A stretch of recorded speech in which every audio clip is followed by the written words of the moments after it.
So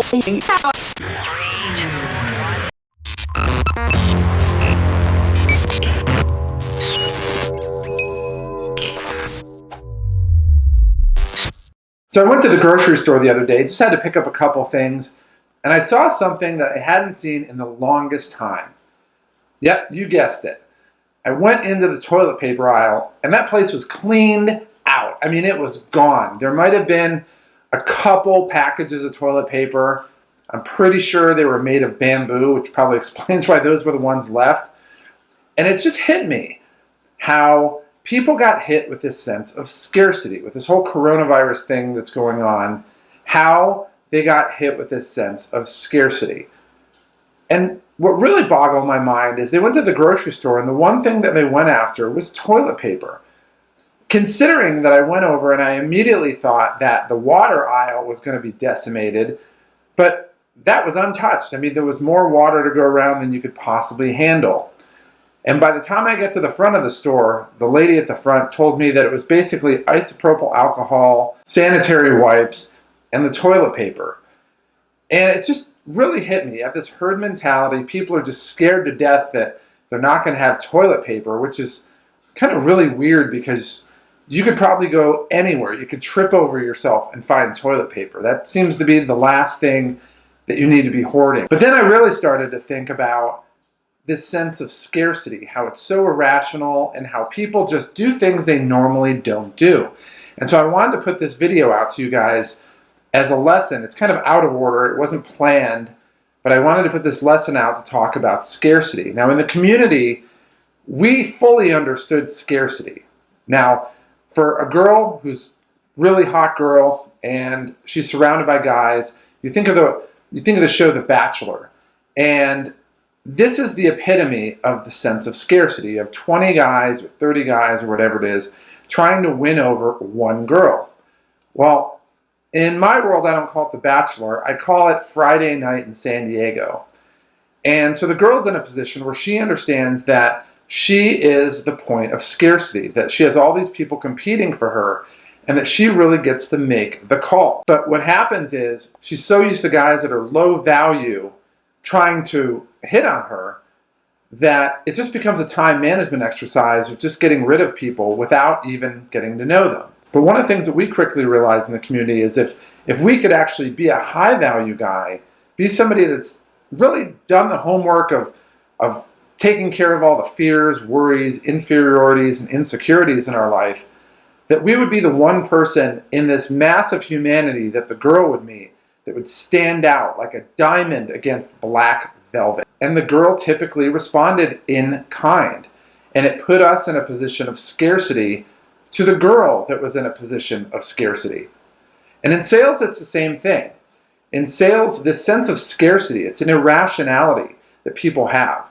When they feel like they're going to do without something, or they feel like they're going to be the only person without something, then they start to act irrational. You know, a perfect example of this is the day after Thanksgiving, and in some cases, Thanksgiving night, where people go to a store and they will literally get into fistfights over something that will be on sale next week. It was on sale the week before, may have been a little bit different price, but it's not something that they were ever willing to get into a fistfight over or trample each other over. So the question is, and it's the same question that we faced in the community, what are some things that you need to really do some deep homework on to turn yourself from the commodity of, or at least being perceived as the commodity in your industry, that you're really no different than anybody else that does your job, to the one person who stands out like a diamond against black velvet? And in order to do that, you really need to pay attention to the lesson that we talked about, which is our inner game financial statement model. And if you haven't listened to our podcast yet, the Sales Cheat Code podcast, go ahead and do that. It's episode 8, and we go into a deep dive on this. We also have a YouTube video about it, and we're also planning on sending out an email where we cover that lesson. But the key to scarcity, to really putting yourself in a position where you can benefit from scarcity, is really about taking care of your fears, your worries, your inferiorities, and your insecurities. And while that sounds easy, it's easy for me to say, right? It's fears, worries, inferiorities, and insecurities. It's not easy on its face because it's you. It's all the trauma and heartache and history that we all have within ourselves. But it's doing the homework to really determine whether it's real or whether it's an echo from the past. And what I found, and it's up to you kind of see where you are at, but what I found is pretty much everything there is an echo from the past. And when I actually learned to deal with it and see it for its true fakeness, it's not real. It was real in the past, but it's not real anymore. Then your perception of yourself starts to increase. You expect more in your life. You want more in your life. You know you can get more in your life. And so everything around you, including the people around you, start to respond in kind. And it even is carried over to the stock market. You see days where the stock market's losing 2,000, 1,500. I mean, it's losing a lot of money. And you see this sense of panic where people are like, oh my gosh, I'm going to lose all my money. And to be frank, my dad's 82 years old and he depends on some of that money for his. So there's legitimate concern on his end. But for me, some of the best decisions I've ever made financially have always been off of the worst financial times.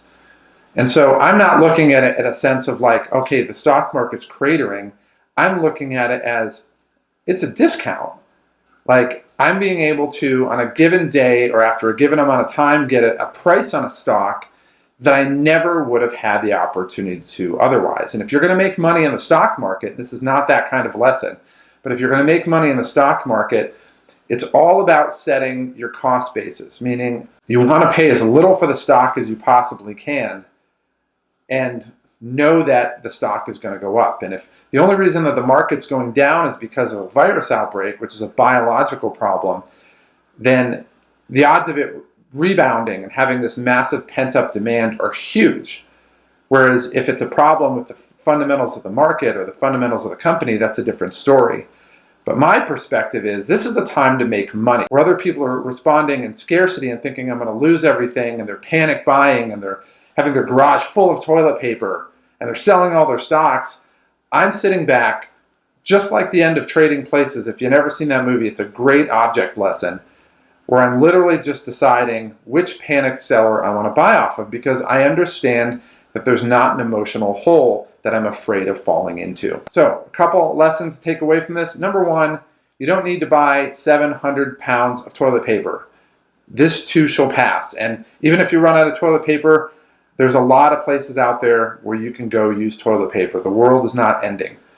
Secondly, understand that scarcity is a false psychological echo from the past, meaning that it is all a reflection of the sense of fear that we're going to fall into this hole that we're never going to be able to manage ourselves from. And that's simply not the case. At least 99.999% of the time, that's not the case. So take some stock, do some homework, think about the things that are your fears, your worries, your inferiorities, or your insecurities. And as you start to realize that these things aren't real, but they're just an echo from a traumatic experience in the past, you'll start to realize you're coming into and approaching a situation unlike anybody else around you. And that is the person that's probably going to stand out amongst your prospects. You're going to stand out amongst them, and you're going to be the one person that they feel comfortable buying from.